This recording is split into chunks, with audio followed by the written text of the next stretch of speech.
کہیں عرب قومیت پر، کہیں کسی اور عصبیت پر تحریکیں چلی ہیں، صرف تحریک پاکستان تھی کہ پاکستان کا مطلب کیا؟ لا الہ الا اللہ۔ کوئی سبب ہے کہ یہاں قرارداد مقاصد پاس ہوئی؟ حاکمیت اللہ کی ہے کہ اکبر نام لیتا ہے خدا کا اس زمانے میں۔ یہ سارا ماضی سامنے رکھیے اور حضور کی دی ہوئی پیشن گوئیوں کا مستقبل سامنے رکھیے، ان دونوں سے ثابت ہوتا ہے اس خطہ ارضی سے کچھ ہونا ہے۔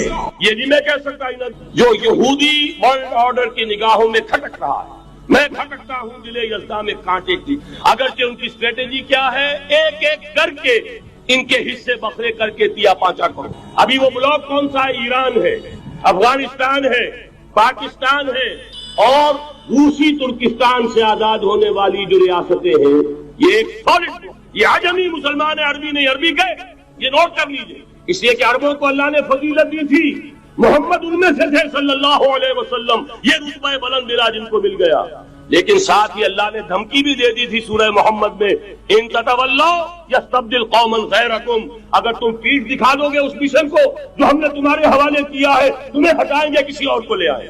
اور یہ بات ہو چکی ہے 13ویں صدی عیسوی میں، 1258 میں جب سقوط بغداد ہوا ہے، عربوں کے ہاتھ سے عالم اسلام کی قیادت چھین لی۔ اس کے بعد قیادت کن کے ہاتھوں میں آئی؟ ترکوں کے ہاتھ، ترکان تیموری ہندوستان میں، ترکان صفوی ایران میں، ترکان سلجوقی مڈل ایسٹ میں، اور ترکان عثمانی کا تو کہنا ہی کیا ہے، وہ ایشیا مائنر سے چل کر آپ کو معلوم ہے کہ مشرقی یورپ کا کتنا بڑا علاقہ، دی گریٹ آٹومان امپائر اس صدی کے آغاز تک قائم تھی۔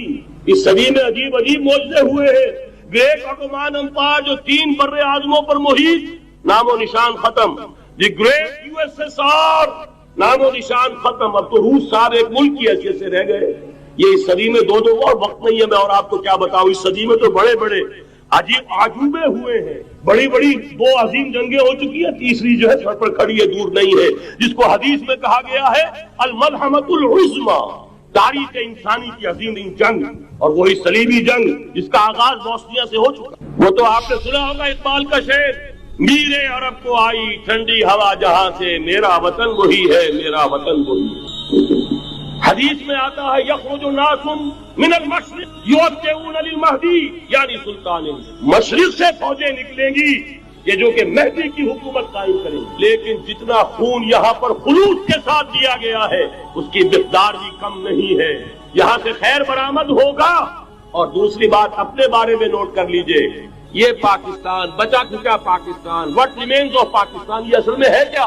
مولانا بہت خوبصورت انداز میں فرما رہے تھے، یہ 313 نہیں تھے، اسلام تھا، اسی طرح نوٹ کیجئے، پاکستان نہیں ہے، 4 صدیوں کی تجدیدی مساعی کا حاصل۔ آپ نے کبھی نوٹ کیا ختم نبوت کے بعد اب سب سے اونچا منصب کس کا ہے؟ مجددین۔ سنن ابی داؤد کی روایت، ان اللہ یبعث فی هذه الامہ علی راس کل 100 عام من یجدد لها دینها۔ اور نوٹ کیجئے کوئی بات ہے، ایک سارے مجدد عالم عرب میں پیدا ہوئے، جیسے ہی دوسرا 1000 سال شروع ہوا، الف ثانی کا مجدد اعظم شیخ احمد سرہندی کہاں تھا؟ صنم خانہ ہند میں، حاضر کی لحد پر، وہ خاک کے ہے زیر فلک مطلع انوار، گردن نہ جھکی جس کی جہانگیر کے آگے، جس کے نفس گرم سے ہے گرمی آغا۔ وہ پھر 12ویں صدی کا مجدد اعظم امام الہند شاہ ولی اللہ دہلوی، 13ویں صدی کا مجدد اعظم سید احمد بریلوی، اس کے خون کا امین اور اس کے ساتھ کے شہداء کے خون کا امین، ان کے جسموں کا امین آپ کا خطہ ہدارہ، آپ کا خطہ سوات، اس میں ان کی جانیں ہیں جو دی گئی ہیں۔ اور وہ نہایت میں آپ سے عرض کر دوں، دور صحابہ کے بعد اتنا خالص اسلامی جہاد پوری مسلمان تاریخ میں نہیں ملے گا جتنا وہ تحریک شہید ہے۔ 14ویں صدی ہجری میں شیخ الہند جیسا مجاہد اعظم کہ انگریز نے گرفتار کر کے قید بھی کیا ہے، تو کہاں ہندوستان میں نہیں، کہاں جزیرہ سائرس، کیا نام تھا، مالٹا، جزیرہ مالٹا بحر روم میں۔ اقبال کے نفس سے ہے لالے کی آگ تیز، ایسے غزل سرا کو چمن سے نکال دو، کہیں ہندوستان کی کسی جیل میں ہوا تو شاید اس کے نفس کی گرمی ہی سے کوئی حرارت پیدا ہو جائے۔ اور اسی صدی میں 14ویں صدی ہجری میں اقبال جیسا مفکر، اسی 14ویں صدی ہجری میں مودودی جیسا مصنف، اسی 14ویں صدی ہجری میں مولانا الیاس جیسا مبلغ رحمہم اللہ، عظیم شخصیتیں آج پورے عالم اسلام میں آپ کو تبلیغ ملیں گے۔ یہ کہاں سے شروع ہوئی تحریک؟ دہلی کی ایک چھوٹی سی وہ مسجد بنگلے والی اب تو بڑی عالیشان ہو گئی ہے، جب وہاں شروع ہوا تھا کام بڑی چھوٹی، یہ سارے کام یہاں کیوں ہوئے؟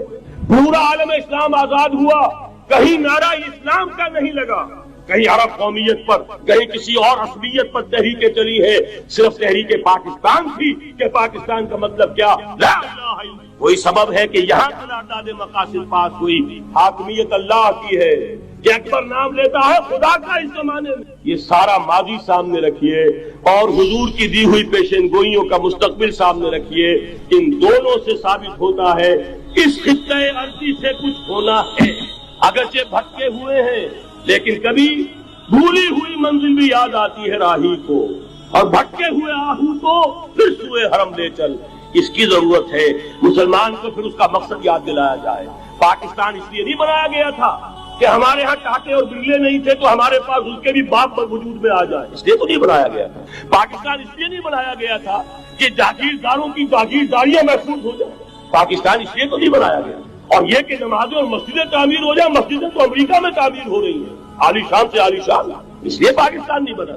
آج بھی مسلمان، میں معذرت سے عرض کر رہا ہوں مولانا سے، آج بھی بھارتی مسلمان کی ایوریج نمازی ہونے کے اعتبار سے پاکستانی مسلمان سے کہیں بہتر۔ آج بھی برقع نظر آ جائے گا تو ہندوستان میں نظر آ جائے گا۔ میں نے اپنی آنکھوں سے دیکھا چند سال پہلے جب مکہ مسجد حیدرآباد دکن میں 3 دن مسلسل میری تقریریں ہوئی ہے، 10,000 مرد اور 5,000 خواتین، اور ان میں سے کوئی بغیر برقعے کے نہیں تھی۔ ایک سیلاب نظر آ رہا تھا برقعوں کا کہ جب تک ہوا ہے رات کے 12 بجے 3 دن تک متواضع۔ یہاں کہاں نظر آئے گا برقع آپ کو؟ یہاں تو جس کے بعد 2 پیسے ہو گئے اس نے سب سے پہلے برقع اتار کے پھینک دیا۔ معلوم اچھی طرح سمجھ لیجئے یہ چیزیں تو وہاں زیادہ ہیں یہاں کی نسبت۔ اصل ضرورت تھی کہ یہاں اس نظام کو قائم، وہ نظام عدل اجتماعی، وہ جس میں حریت ہو، جس میں عام آدمی بھی خلیفہ وقت کو ٹوک سکے۔ یہ کرتا کیسے بن گیا؟ ایک خاتون بھی کھڑی ہو کر دامن پکڑ لے، عمر تمہیں کیا حق ہے کہ ہمارے مہر کے اوپر پابندی لگا رہے ہو؟ جبکہ اللہ نے نہیں لگائی۔ اللہ قرآن میں قنطارہ کا لفظ استعمال کر رہا ہے، ڈھیر سونا دے دے کوئی شخص اپنی بیوی کو، مہر کے طلاق دیتے ہو تو اس میں سے کچھ نہیں دے سکتا، آپ کون ہوتے ہمارے حق کے اوپر پابندی لگانے والے؟ اور عمر نے کہا آج ایک بڑھیا نے اب عمر کو دین سکھایا، آرڈیننس واپس۔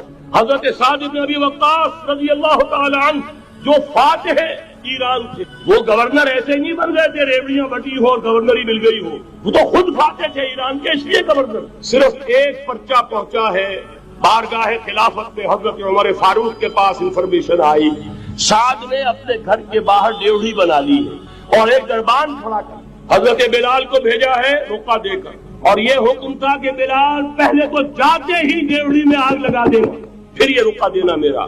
اور رقعے میں لکھا ہوا تھا اے سعد، لوگوں کو ان کی ماں نے آزاد کرنا تھا، تم نے انہیں اپنا غلام کب سے بنا لیا ہے؟ یہ دربان طے کر دیا اپنے آگے۔ وہ حریت، وہ مساوات کہ جا رہا ہو خلیفہ وقت اور چارج لینے جا رہا ہے بیت المقدس کا، کوئی ذاتی علاج کے لیے نہیں جا رہا، سیر و سیاحت کے لیے نہیں جا رہا، چارج لینے کے لیے بالکل سرکاری وزٹ ہے، آفیشل وزٹ ہے، اسٹیٹ وزٹ۔ اور حال کیا ہے؟ 700 میل کا فاصلہ طے کرنا اور ایک اونٹ، کوئی انٹوریج نہیں، کوئی خدم و حشم نہیں، کوئی جمبو جٹ بھرے ہوئے نہیں، کچھ نہیں، ایک اونٹنی ایک خادم۔ اس ایک اونٹنی پر چونکہ راستے کا راشن بھی ہے لہذا 2 آدمی نہیں بیٹھ سکتے، ایک بیٹھ سکتے۔ ایک منزل خلیفہ وقت بیٹھا ہوا ہے اوپر اور خادم نکیل پکڑ کر چل رہا ہے، اگلی منزل خادم اوپر بیٹھا ہے اور خلیفہ وقت عمر بن الخطاب رضی اللہ تعالی عنہ، اور وہ آگے آگے نکیل پکڑ کر۔ یہ نظام چاہیے آج نوع، اس کے انتظار میں، اس کی تلاش میں نوع انسانی نے کتنے تجربے کر لیے، کیسی چھلانگیں لگائی، ملوکیت ختم کی، آسمان سے گرا کھجور میں اٹکا، جمہوریت آئی نام نہاد، لیکن وہ سرمایہ دارانہ نظام بن کر آگے سے بڑھ کر لعنت بن گئی۔ پہلے جاگیردار مسلط تھا، اب سرمایہ دار کارخانے دار مسلط ہے۔ اس سے نکلنے کے لیے زور لگایا، کمیونزم کی طرف گئے، چھلانگ لگائی، اب ایک پارٹی ڈکٹیٹر بن کر بیٹھ گئے۔ انسان رستد یک بنتا استاد در بندے جگر، ایک چیز سے غلامی سے نجات پاتا ہے، دوسری میں پھنس جاتا ہے۔ اور کیوں؟ کہ وہ نظام عدل اجتماعی جو محمد عربی کو دے کر بھیجا گیا تھا، اس کے کسٹوڈین سوئے ہوئے، اس کے کسٹوڈین کو اندازہ ہی نہیں۔ یہ نسخہ تو ہمارے پاس تھا، ہمیں عمل کرنا تھا، دنیا کے سامنے پیش کرنا تھا۔ پاکستان بنایا اس لیے گیا تھا کہ ہم اس کا ایک نمونہ دنیا کے سامنے پیش کریں گے۔ قائد اعظم نے فرمایا تھا کہ ہم یہ چاہتے ہیں کہ پاکستان کی صورت میں عہد حاضر میں اسلام کے اصول حریت و اخوت و مساوات کا ایک نمونہ قائم کر کے کہا ہے وہ بھٹک گئے، سو گئے۔ بہرحال اب بھی وقت، جب تک سانس تب تک ہاتھ۔ میرے عزیز نے تو ڈرایا ہے اور صحیح ڈرایا ہے۔ اللہ تعالیٰ نے 25 برس انتظار کیا تھا، پہلے عذاب کا کوڑا پھر مارا ہماری وَلَنُذِيقَنَّهُم مِّنَ الْعَذَابِ الْأَدْنَىٰ دُونَ الْعَذَابِ الْأَكْبَرِ، بڑے عذاب سے پہلے چھوٹا عذاب کا مزہ چکھائیں گے۔ لَعَلَّهُمْ يَرْجِعُونَ، شاید کہ لوٹ۔ وہ ہم سے 1000 میل کے فاصلے پر ہوا تھا، اگرچہ 93,000 ہمارا قریل جوان، جن میں غالباً 43,000 فوجی، اور یہ کہ تقریباً اتنی تعداد میں جو غیر فوجی وہ اس ہندو کے غلام بنے، قیدی بنے، جن پر 800 برس تک، کہیں 600 برس تک، کہیں 1000 برس تک اتنی بڑی شکست کا کلنک کا ٹیکا ہماری پیٹھ پر پڑا۔ پہلے عذاب کا کوڑا آ گیا تھا، 25 برس ہو گئے تھے قمری حساب سے، نوٹ کر لیجیے، یہ نہ سمجھیے 24.25 برس ہوئے تھے، 24.25 برس قمری حساب سے 25 برس تھے۔ اور اب نوٹ کر لیجیے اگلے 25 برس کے پورے ہونے میں اگلے رمضان کی 27 تاریخ تک صرف مہلت ہے، نصف صدی پوری ہوا چاہتی۔ کوئی عجب نہیں اور عذاب الادنیٰ سے بعد ہم جاگے نہیں، ہوش میں نہیں آئے، کوئی عجب نہیں کہ بڑے عذاب کا کوڑا ہماری پیٹھوں پر پڑے۔ لیکن مجھے یہ یقین ہے، نوٹ کر لیجیے، اگر یہ دوسرا امکان ہو گیا، خدا نہ خواستہ اللہ کے عذاب کا کوڑا ہماری پیٹھ پر برسا، مجھے یقین ہے اللہ ہندوؤں کو مسلمان بننے کی توفیق دے گا، لیکن اسلام کا بول بالا کسی خطے سے تاریخ میں یہ ہو چکا ہے آیا فتنہ تاتار کے افسانے سے، پاسماں مل گئے کعبے کو صنم خانے سے۔ تاتاریوں کے ہاتھوں کروڑوں مسلمان قتل ہوئے، لیکن اسلام نے تاتاریوں کو فتح کر لیا، اور پھر اسلام کا مسلمانوں کا دوسرا دور عروج انہی تاتاریوں کی مختلف شاخوں کے تحت ہوا۔ وہ تاتاری ہی تو تھے، وہ سارے ہورس، ٹرکش ہورس، ترکان تیموری، ترکان سبوی، ترکان سلجوقی، ترکان عثمانی، وہی تو اسٹاپ تو وہی ہے آیا پاسماں مل گئے کعبے کو صنم سے، اس لیے کہ حضور نے فرمایا مسجد سے ہوگا، جہاں سے فوجی چلیں گی، تو کوئی عجب نہیں۔ بہرحال یہ دو امکانات ہیں، لیکن اس کا فیصلہ تیرے ہاتھوں میں ہے، دل یا بدن، سیدھی سیدھی بات۔ اگر تو اب بھی ہم ٹھیک ہو جائیں، جاگ جائیں، ہوش میں آ جائیں، قوم یونس کی طرح توبہ کر لیں، تو بغیر عذاب کے کوڑے کے رحمت خداوندی ہم پر سایہ کرے۔ اگر ہم نہ جاگے تو وہ عذاب کا کوڑا آئے گا۔ یہ نہیں میں کہہ سکتا ان ادری قریب بعید ما توعدون، یہ میں نہیں کہہ سکتا، یقین کے ساتھ جانتا ہوں کہ آئے گا، لیکن یہ کہ اس کے بعد بھی یہی اربوں پر عذاب یہودیوں کے ہاتھوں، اس لیے ان کو بچایا گیا۔ اب اس میں بڑی تلخ بات آپ سے کہہ رہا ہوں، یہ آپ کے لیے قبول کرنا آسان نہیں، حلق سے نیچے اٹھنے کی مشکل سے، کہ عقلی طور پر رسول نہ مغلوب ہو سکتا ہے نہ قتل ہو سکتا ہے، ہمارا عقیدہ ہے، ماں صلبوہ وما قتلوہ۔ لیکن یہ کہ اگر یہودی، اگر جو قادیانی مانتے ہیں سولی چڑھ گئے تو سلیب تو ہو گئی، قرآن کی نفی تو ہو گئی، ہاں مرا نہیں، یہ دوسری بات ہے۔ دوسری بات یہ ہے کہ رسولوں کے باب میں اللہ کا قانون کیا ہے۔ اگر کسی قوم کی طرف رسول کو بھیجا اور اس قوم نے بحثیت مجموعی انکار کر دیا، رد کر دیا، ریجیکٹ کر دیا، پوری قوم ہلاک، اور رسول اور اس کے جو چند ساتھی ایمان لے آتے تھے وہ وہاں سے ہجرت کر کے چلے جائیں۔ لیکن ہجرت کر کے جاتے تھے تو اس کے بعد کسی اور مقام پر کریں گے اہل نظر تازہ بستیاں آباد، پھر وہاں پر ایک قوم انہوں نے جو ہے اپنا مرکز بنایا، ایک نئی امت کھڑی ہو گئی۔ اس کی سب سے بڑی مثال کیا ہے؟ قوم عاد ختم ہوئی حضرت ہود علیہ السلام کو ریجیکٹ کرنے کے باعث ہلاک کر دی گئی۔ حضرت ہود علیہ السلام اپنے ساتھیوں کو لے کر، یہ قوم عاد تھی عرب کا جزیرہ نما عرب کے جنوبی علاقے کے اندر، جو اب صحرا ہے، بہت بدترین صحرا ہے، الربع الخالی جسے کہتے ہیں، خالی ہے، وہاں کوئی زندگی کے آثار ہے ہی نہیں، نہ کوئی پتیاں ہیں، نہ کوئی گھاس ہے، نہ کوئی انسان ہے، نہ کوئی حیوان، کچھ نہیں، الربع الخالی، بدترین سے وہ صحرا ایسا ہے کہ اس کے اندر کوئی چیز ٹکتی نہیں ہے، جو چیز اوپر ہوگی وہ دھستی چلی جائے گا، ورنہ عام صحرا کے اندر اس کے اوپر اونٹ بھی چلتا ہے، انسان بھی چلتے ہیں، لیکن اس میں نہیں۔ تو یہاں پر قوم عاد جو ہے آباد تھی، اور اب جو ہے وہ سیٹلائٹ سے دیکھ لیا گیا ہے کہ قوم عاد کا جو بڑا بادشاہ تھا شداد، اس نے جو جنت بنائی تھی وہ موجود ہے، زیر زمین اسی صحرا کے نیچے دفن شدہ موجود، جس کو کہا گیا ہے الم تر کیف فعل ربک بعاد ارم ذات العماد التي لم يخلق مثلها في البلاد، ایسے ایسے ستونوں والا جیسے پہلے دنیا میں بنے ہی نہیں تھے۔ وہ قوم عاد کی بڑی زبردست قوم تھی، قوم جبارین، لیکن یہ کہ اس کے بعد ہلاک ہوئی۔ اب حضرت ہود اپنے مسلمان ساتھی کو لے کر نکل گئے، جزیرہ نما عرب کے مغربی کونے میں جا کر، شمال مغربی کونے میں آباد ہو گئے، وہاں ایک نئی قوم پیدا ہوئی، سمود۔ اب یہ اسلامی بستی، لیکن اس کے اندر بھی پھر بعد میں زوال آیا، پھر وہاں نبی بھی آئے، لیکن اس کے بعد یہ کہ آخری رسول بھیجے گئے حضرت صالح، اور وہ بھی ہلاک ہوئے کیونکہ حضرت صالح کو انہوں نے رد کر دیا۔ تو یہ میں نے مثال دی ہے آپ کو کہ رسول جو ہے وہ وہاں سے اگر ہجرت کرتا ہے تو ہجرت کر کے وہ یہ نہیں ڈانگ بچا کے جا کے گمنامی میں کہیں مر گیا، وہ تو جا کر اپنے ساتھیوں کو لے کر جائے گا اور جا کر جو ہے وہاں پر جو ہے ایک نئی جگہ پر آباد ہوگا، ایک نئی تہذیب ابھرے گی۔ تو یہ تو نہیں ہوا، یہ گمنام ہو کر آ کر کشمیر میں مر گیا تو اس کی کیا حیثیت ہوئی؟ حضرت عیسیٰ علیہ السلام یا تو اگر ہجرت کرتے یا جب انہیں معلوم ہو گیا تھا کہ میرے قتل کا فتویٰ ہو گیا ہے تو آپ وہاں سے ہجرت کر سکتے تھے، لیکن اپنے ساتھیوں کو تو لے کر جاتے نا، اپنے حواریین کو لے کر جاتے، اور کہتے ہیں 12 حواریین کے علاوہ اور بھی کوئی 70 کے قریب لوگ تھے جو ان پر ایمان لائے تھے، ان کو لے کر جاتے، کسی جگہ آپ آباد ہوتے، وہاں ایک نئی جو ہے بستی بنتی، وہاں مسلمانوں کی ایک آبادی ہوتی، تو ان میں سے کوئی شے بھی نہیں ہوئی، بات ہی ختم ہوئی۔ لہذا عقلی طور پر بھی یہ بات ثابت نہیں ہو سکتی، خلاف عقل ہے، قرآن کے اصولوں کے خلاف ہے کہ وہ پھولی چڑھے ہوں لیکن مرے نہ ہو، پھر اتر گئے تو مرہم پٹی کر دی۔ اچھا کیا رومنوں کو اور یہودیوں کو پتہ نہیں چلا کہ مریم پٹی ہو رہی ہے اس کی اور عیسیٰ مرا نہیں ہے؟ اگر ان کو پتہ چل جاتا تو کیا وہ چھوڑ دیں؟ اور مرہم پٹی کے بغیر تو 12 جو شخص سولی پر لٹکا رہا ہے وہ تو تقریباً مردہ ہی ہوتا ہے نا۔ وہ چلیے ہو سکتا ہے کہ کوئی ایسا امکان ہو کہ اس کی نبض ابھی چل رہی ہو اور وہ اتار لیا جائے اور مرہم پٹی کر لی جائے تو بچ جائے، لیکن یہ کہ پھر اس کے بعد وہ اگر وہاں سے ہجرت کرتے تو وہاں سے وہ اپنے حواریین کو لے کر جاتے اور کسی نئی جگہ پر جا کر آباد ہوتے۔ ان دونوں اعتبارات سے یہ بات ناقابل قبول ہے، ناقابل یقین۔ لیکن اسی مسئلے کو لے کر انہوں نے جو جیسا کہ میں نے بتایا تھا وفات ہو گئی، کیسے ہو سکتا ہے ہمارے نبی جو سید المرسلین ہے وہ تو زیر زمین دفن ہو گئے اور یہ جو آسمان پر اٹھا لیے گئے، یہ کیسے ہو سکتا ہے؟ بس اس کے اوپر عام لوگ جو ہیں وہ متاثر ہوئے، اور خاص طور پر وہ سائنٹیفک مائنڈ جو بن گیا تھا، تو چونکہ سائنس کے اس خاکے کے اندر وہ بات فٹ نہیں بیٹھتی، لہذا ان لوگوں نے اس کو قبول کیا۔ اب یہ کہ یہ جو واحد استثناء ہوا ہے یہ کسی اور کے ساتھ نہیں، ویسے حضرت مسیح کی پوری شخصیت مستثنیٰ ہے، بن باپ کے تو کوئی اور رسول پیدا ہوا ہی نہیں، نہ نبی پیدا ہوا۔ پھر وہ معجزے جو حضرت مسیح کو ملے کسی نبی کو نہیں ملے۔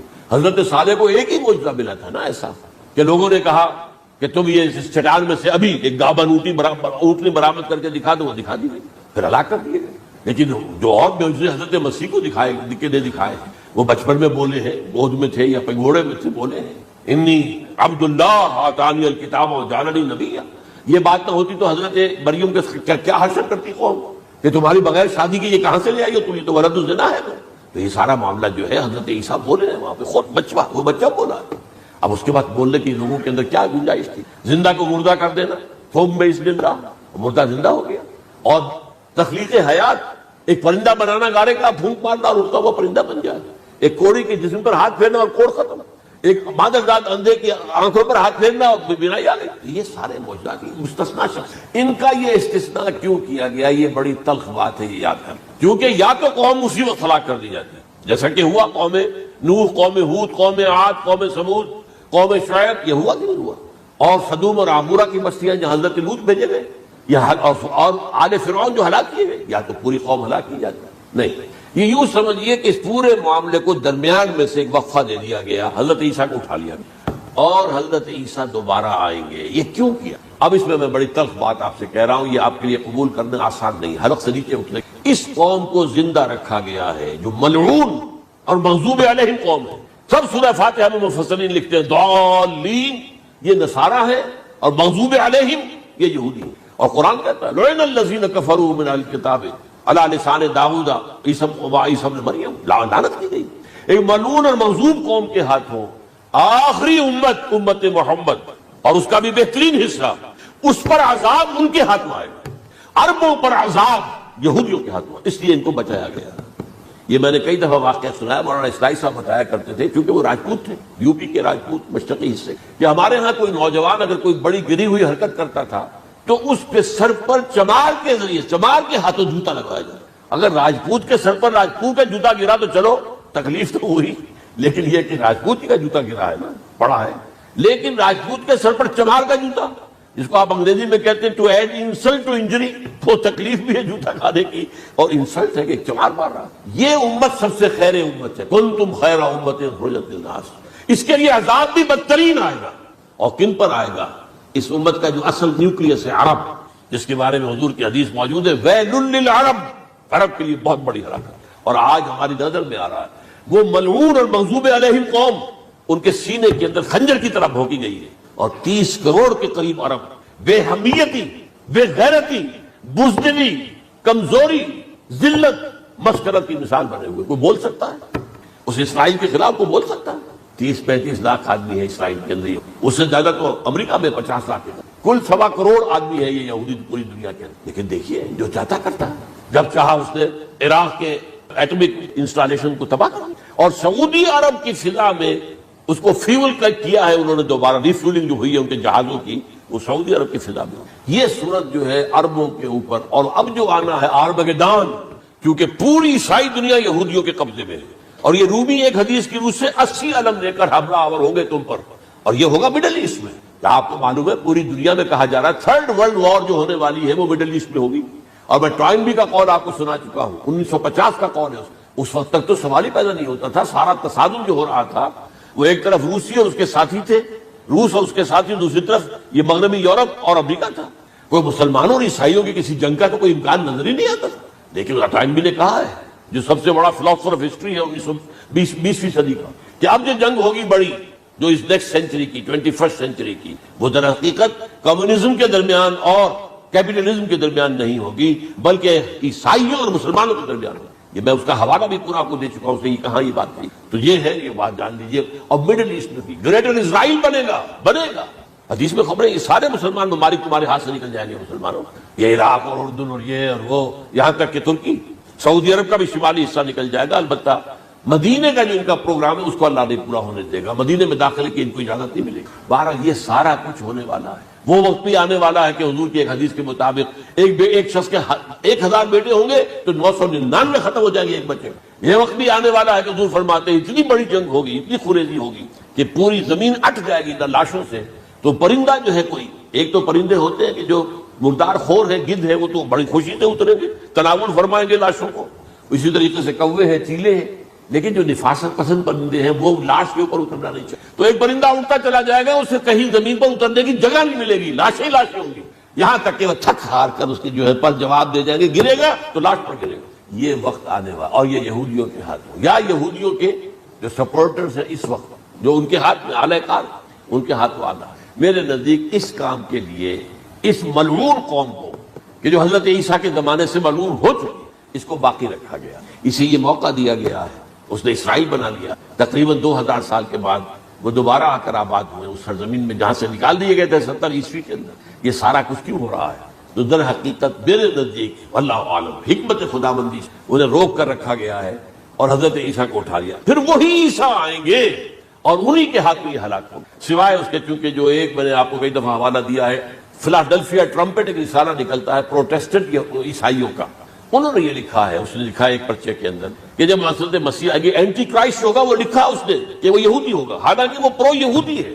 وہ جتنے بھی یہ جو کرسچن زائنسٹ ہیں، یہ تو یہودیوں سے بڑھ کر زائنسٹ ہیں، ان کے بڑے سپورٹر ہیں. تو لیکن اس نے لکھا ہے اینٹی کرائسٹ ول بی اے جیو. ابھی کچھ عرصے پہلے آپ کو یاد ہوگا نوسٹریڈیمس کا بڑا چرچا ہو گیا تھا. اس کی جو ہے وہ پیشن، اس کی جو 1906 سے لے کر 1924 تک کی جدوجہد ہے، وہ ساری دفاعی جدوجہد تھی. ہمارے یہ حقوق ہونے چاہیے، ہمیں اس کی ایشورنس دی جانی چاہیے، ہمیں سیپریٹ الیکٹوریٹ دیا جائے، اور یہ کہ اس سے بھی آگے بڑھ کر ہمیں مرکز میں کچھ زیادہ حیثیت دی جائے تاکہ ہماری بھی کوئی حیثیت ہو، کوئی توازن پیدا ہو سکے. بس اسی پر ساری گفتگو شریک تھی. اور اس کے ضمن میں محمد علی جناح جو ہیں وہ تو پروفٹ آف لو قرار دیے گئے تھے، اتحاد کا پیغام بر. وہ 1906 میں تھے انڈیا میں موجود، مسلم لیگ میں شامل نہیں ہوئے تھے، کانگریس کے رکن تھے.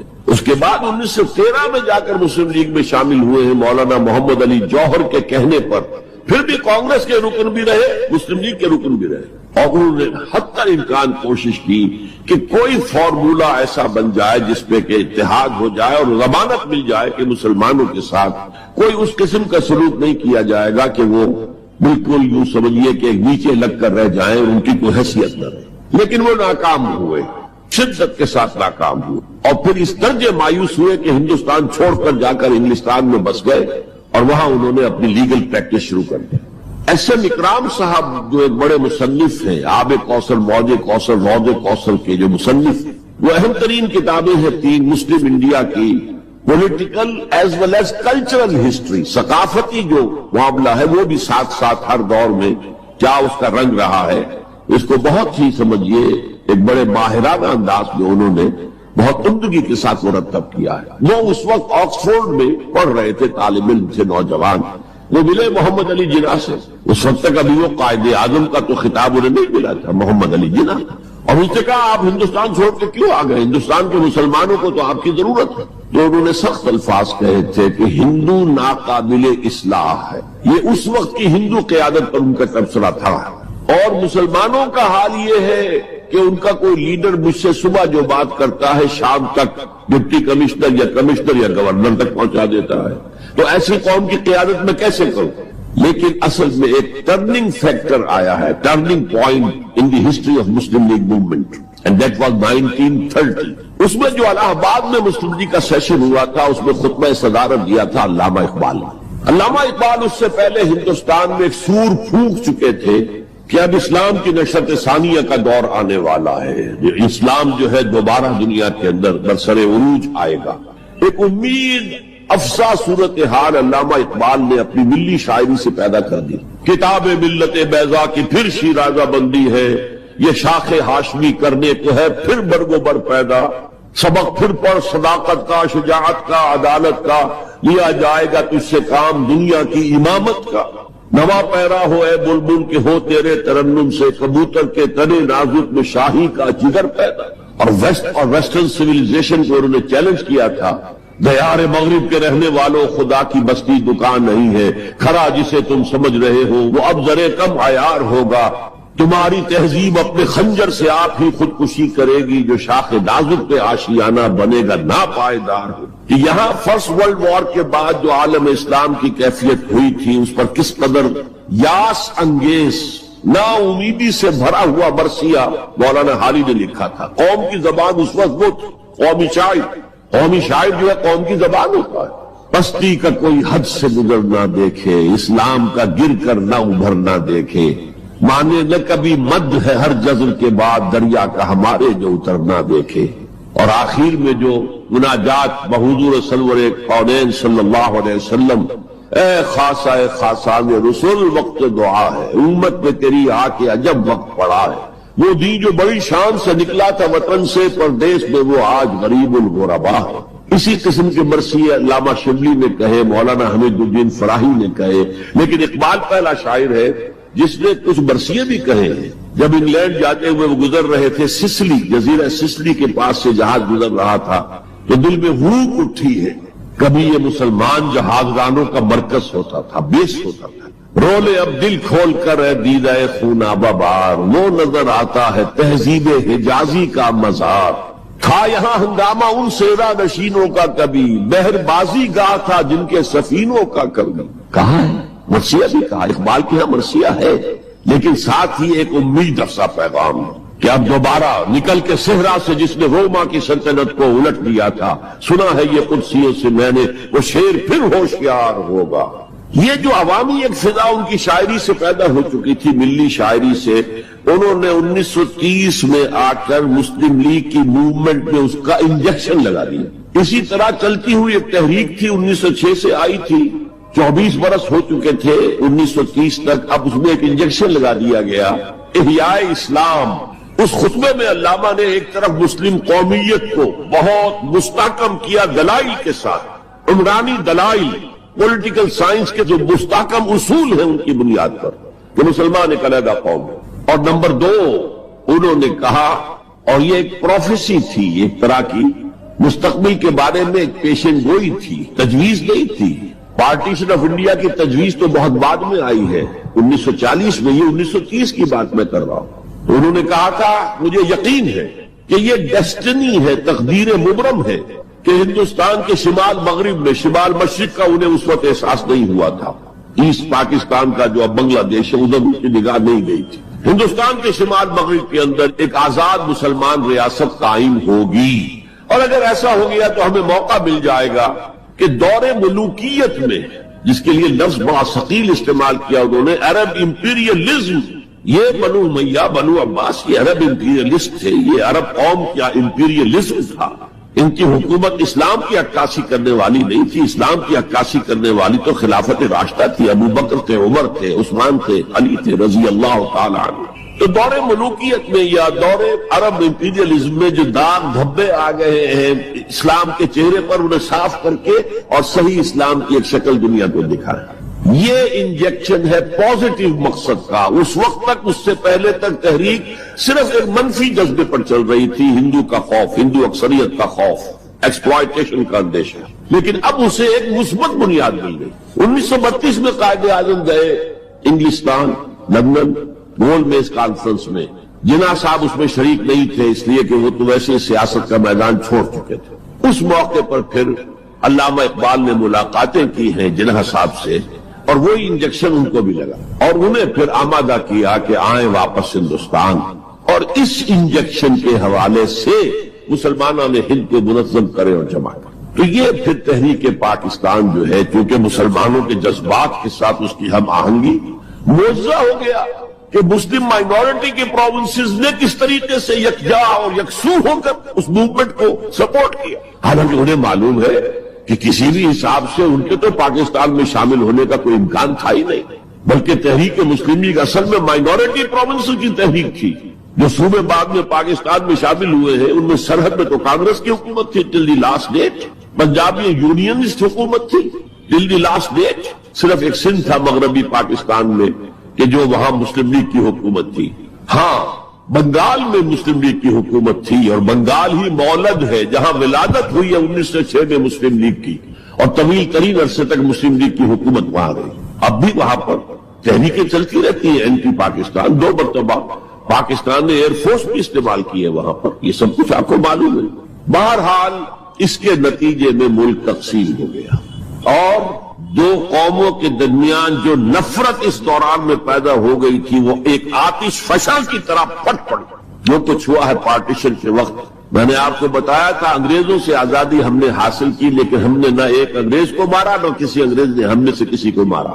لیکن جو آپس کی خوریزی ہوئی، تاریخ انسانی کی عظیم ترین ٹرانسفر آف پاپولیشن، کروڑوں انسان ادھر سے ادھر، ادھر سے ادھر ہوئے، اور پھر عظیم خوریزی، بربریت، وحشت. معلوم ہوتا کہ نفرت کی کوئی آگ اندر جل رہی تھی، بس اسے موقع چاہیے تھا کہ وہ بھر آئے. وہ میں کچھ نہ کچھ تجزیہ کر چکا ہوں کہ یہ نفرت جو ہے کچھ انڈیجینس بھی تھی، کچھ تھی ان کے اندر ایک جذبہ انتقام تھا کہ دوسروں نے ہم پر حکومت کی اتنے عرصے. لیکن اس میں بڑا حصہ جو ہے وہ انگریز کی ڈیوائڈ اینڈ رول پالیسی کا تھا، اور وہ جاتے جاتے ایک بون آف کنٹینشن بھی ڈال گیا کہ یہ دونوں اس پر لڑتے رہے تاکہ ہمارے خلاف کوئی جذبہ نفرت ان کے اندر نہ ابھرے. تو یہ انگریز کی پالیسی تو یقیناً بہت کامیاب تھی، لیکن وہ نفرت کا جو عالم اس وقت تھا اس کو آپ اس وقت امیجن نہیں کر سکتے. وہ نوجوان جو پیدا ہی ہوئے بعد میں پارٹیشن کے بھی 20, 25, 30 سال بعد پیدا ہوئے، انہیں کیا اندازہ ہو سکتا ہے؟ قطعاً اندازہ نہیں. کبھی کبھی ربط ہو جاتا ہے معاملہ، جیسے کہ کبھی کسی جگہ ہو گیا، کبھی کسی جگہ ہو گیا. ابھی حال ہی میں جو کچھ گجرات میں ہو گیا تھا وہ ہو جاتا ہے. لیکن یہ کہ کوئی ہندو اور مسلمانوں کے درمیان وہ دشمنی اور وہ معاملہ نہیں ہے، بلکہ بہت سے لوگ اس کو امیجن ہی نہیں کر سکتے کہ معاملہ کس حد تک پہنچ گیا. اس کے بعد ایک خیال یہ تھا ہندوستان میں کہ پاکستان جلدی ختم ہو جائے گا، اور اس کی کوششیں بھی کی گئی. پاکستان کے حصے کا روپیہ روک لیا گیا، پاکستان کے حصے کے ہتھیار روک لیے گئے. پاکستان نے اس کو محسوس کیا کہ it's a threat to its existence, جس کے نتیجے میں، جس کے رد عمل میں وہ امریکہ کی جھولی میں جا گرا. It was a reaction. میں اسلامی جمعیت طلبہ کا ناظم اعلیٰ تھا 1953 میں. ہمارے وزیر اعظم اس وقت تھے خواجہ ناظم الدین. وہ لاہور کے دورے پر آئے تھے. میں طلبہ کا ایک وفد لے کر ان سے ملنے گیا. ایک تو اس زمانے میں وہ اینٹی قادیانی موومنٹ چل رہی تھی اور اس میں بہت کچھ تو خون لاہور میں ہوا تھا. اس کے بارے میں نے کچھ باتیں کی، اور پھر میں نے ان سے کہا یہ میڈو اس بلا کا نام ہے. میڈو تھی اس وقت، مڈل ایسٹ ڈیفنس آرگنائزیشن. آپ کن بندروں میں ہمیں باندھ رہے ہیں؟ بہت ہی بھلے آدمی تھے. مجھے واقعہ یہ ہے کہ ایک ہی میری تو ملاقات ہے، لیکن اس شخص کی شرافت کا اور سادگی کا جو نقش قائم ہوا میرے دل پر وہ آج تک بہت ہوا. دیکھیے یہ معاملہ جو ہے یہ حکومت کا ہے، یہ آپ نوجوان ہیں، طالب علم ہے، آپ کا اس سے کوئی سروکار نہیں. میں ذرا نٹ کھٹ قسم کا تھا اس وقت بھی نوجوان. میں نے کہا جناب آپ ہمیں ان بندروں میں باندھ کر آپ چلتے بنیں گے، ملک تو ہم نے سنبھالنا ہے بعد میں. You must know what you are doing. بس یہ کہنے پر اچھا آگے کوئی جواب نہیں. دیکھیں الفاظ 3 جملے ان کے سنا رہا ہوں. یہ پوری ہماری تاریخ کا لب لباب بنتا ہے. دیکھیے پنڈت جی تو نہیں چاہتے نا کہ پاکستان قائم رہے, پنڈت نہرو, اور ہم اکیلے تو ہندوستان کا مقابلہ نہیں کر سکتے نا, تو ہمیں تو کوئی سہارا چاہیے نا. 3 جملے یہ پاکستان کی فورن پالیسی کا اول روز سے کارنر سٹون ہے. بلکہ یہاں میں ذرا ضمنی طور پر بتا دوں کہ پاکستان کے قائم ہونے اور قائم رہنے میں کتنا بڑا ہاتھ اور کتنا بڑا دخل پنڈت نہرو کا ہے. دیکھیے ایک جینیس شخص تھا ابوالکلام آزاد, جینیس, اس میں کوئی شک نہیں, اور کیبنٹ مشن پلان کا مرتب کرنے والا وہی تھا. کیبنٹ مشن پلان کو مسلم لیگ نے بھی تسلیم کر لیا کہ ہندوستان 3 زونز کے مشتمل ہوگا, آزاد ہوگا, مرکزی حکومت ایک ہوگی, ایک ویسٹرن زون, ایک ایسٹرن زون, ایک سینٹرل زون. تقریباً وہی جو پاکستان کا نقشہ تھا کہ ایک مغربی پاکستان, ایک مشرقی پاکستان, ایک نیچے بھارت. سینٹرل گورنمنٹ کے پاس فلاں جو ہے یہ اہم ترین چیز ہے, تو سینٹرل گورنمنٹ کے پاس ہوگی, فورن پالیسی ہوگی, بجٹ ہوگا, مالیات کا معاملہ ہوگا, ڈیفنس ہوگا, یہ ان کے پاس ہوگا, کمیونیکیشنز ہوگی. باقی یہ ریجنز جو ہے ان کو حق ہوگا وہ اپنے اپنے فیصلے کریں, اپنی معاملات چلائیں, اپنے قوانین بنائیں. ایک شک اس میں ایسی تھی کہ 10 سال کے بعد کسی بھی حصے کو, کسی زون کو سیسیڈ کرنے کا, علیحدہ ہونے کا حق حاصل ہوگا. گویا کہ کم سے کم 10 سال کے لیے آزاد پاکستان کا مطالبہ ختم. قائد اعظم نے مان لیا, تو اب اگر کوئی امکان تھا تو وہ 10 سال کے بعد تھا نا. اب کس نے بنوایا پاکستان؟ وہ تو چونکہ مولانا آزاد اس درجے بددل ہو چکے تھے, قائد اعظم نے انہیں شو بوائے کہہ کے اتنا جو ہے بددل کر دیا تھا کہ انہوں نے کانگریس کی صدارت چھوڑ دی. جو کہا گیا ان سے آپ صدارت قبول کریں, نہیں, پنڈت جی ہو گئے صدر. اور پنڈت جی سے جب پوچھا گیا کیبنٹ مشن پلان کے بارے میں تو انہوں نے کہہ دیا ایک دفعہ ہندوستان آزاد ہو جائے پھر کون کسی کو علیحدہ ہونے دیتا ہے. بات تو سچی تھی, نکل جاتی ہے جس کے منہ سے سچی بات مستی میں. فقیہ مسند بھی سے وہ رند بادہ خار. اچھا بات تو سچی تھی لیکن کہنے کی نہیں تھی اس وقت. اس پر فوراً قائد اعظم نے ریورس گیئر لگایا کہ اگر نیت نہیں ہے تو پھر ہم نہیں مانتے, یا گوئنگ بیک. تو عالم واقعہ میں پاکستان کس نے بنوایا 1947 میں؟ ہسٹری کا تجزیہ کیجئے, سمجھ میں یہ کچھ اللہ تعالیٰ کی مشیت تھی. تمام انسانوں کے دل حضور کی ایک حدیث کے مطابق اللہ کی 2 انگلیوں کے مابین ہوتے ہیں, وہ جب چاہتا پھیر دیتا. یہ اللہ کی حکمت تھی. اللہ چاہتا تھا کہ یہ مسلمانان ہند جو کہہ رہے ہیں اللہ ہمیں آزادی دے, انگریز سے بھی دے, ہندو سے بھی دے, تیرے دین کا بول بالا کریں گے, ہم تیرے نبی کا دین قائم کریں گے, تو اللہ ایک چانس دے کر دیکھ لینا چاہتا تھا کہ یہ کرتے کیا ہے. حالانکہ لارڈ ماؤنٹ بیٹن کی تجویز تھی کہ 14 اگست کو انڈیا پہلے اس کی فریڈم ڈکلیئر ہو اور 15 کو پاکستان کی ہو. تاریخ بدل جاتی. یہاں کے پنڈتوں نے کہا کہ 14 جو ہے وہ منحوس دن ہے, لہذا انہوں نے کہا 15 تو 14 کو پاکستان, اور وہ 27ویں شب تھی رمضان مبارک. یہ اصل میں ایسا ہی معاملہ ہے جیسے کہ مصر میں بنی اسرائیل نے حضرت موسیٰ سے کہا تھا کہ اے موسیٰ تمہارے آنے سے پہلے بھی ہم پر تشدد ہوتا تھا اور ہمیں ہر طرح ستایا جاتا تھا, تمہارے آنے کے بعد بھی حال ہمارا تو وہی ہے, ہماری تو کوئی بھلائی نہیں ہو سکی. تو حضرت موسیٰ کا ایک جواب جو ہے وہ وہاں پر منقول ہے, عسیٰ ربکم ان یہلک عدوکم, قریب ہے کہ تمہارا رب تمہارے دشمن کو ہلاک کر دے, وَيَسْتَخْلِفَكُمْ فِي الْأَرْضِ, اور تمہیں زمین میں طاقت دے, فَيَنْظُرَ كَيْفَ تَعْمَلُونَ, پھر وہ دیکھے گا تم کیا کر. وہ انہوں نے جو کچھ کیا تھا وہ اس کی تاریخ میں آپ کے سامنے بیان کر چکا ہوں. اب صورتحال تبدیل ہو رہی ہے, اب تعلقات کے بحال ہونے کا معاملہ تیزی کے ساتھ جاری ہے, دوستی کی طرف قدم بڑھ رہے ہیں. بالکل وہ بات جو علامہ اقبال نے اپنے اسی خطبے میں کہی تھی کہ ویسٹ پاکستان وہ جو بھی ہوگا, اس وقت پاکستان لفظ استعمال نہیں کیا تھا, وہ ہندوستان کی حفاظت کا ذریعہ بنے. ہندوستان پر ہمیشہ حملہ آور ہوا نارتھ ویسٹ سے, ہمالیہ کراس کر کے تو کوئی آ نہیں سکتا, اور تاریخ میں پہلی مرتبہ انگریز آئے تھے سمندر کے راستے سے. باقی تو جو آیا وہ کوئی ہن آئے, منگولز آئے, پٹھان آئے, جو بھی آیا ادھر ہی سے آیا ہے. تو یہ جو ہے ہندوستان کی پروٹیکشن کا ذریعہ بن جائے گا. اور واقعہ یہ کہ بن گیا, ورنہ یہ کہ کمیونزم سویپ کر کے پورے انڈیا کو لے جاتا. یہ پاکستان کے اندر وہ جو بھی مذہبی جذبہ ہے, چاہے وہ مثبت طور پر بروئے کار نہیں آ سکا, لیکن بے خدا کمیونزم کے خلاف جو مسلمانوں میں جذبات تھے, تو اس رو کو, اس سیلاب کو روکا ہے پاکستان. بہرحال اب صورتحال جیسا کہ میں نے کہا ہے کہ عام طور پر بھی اب آمد و رفت کی سہولتیں کی جا رہی ہیں، اور میں سمجھتا ہوں کہ وہ نسل بھی اب بیت چکی ہے جس کے دل میں وہ انتقامی جذبات تھے، وہ رہ گئے ہیں ریمننٹس کچھ تھوڑے بہت کچھ لوگوں کے اندر، ورنہ بائی اینڈ لارج بحیثیت مجموعی وہ کیفیت اب باقی نہیں۔ امید یہ بھی ہو رہی ہے کہ کشمیر کا مسئلہ بھی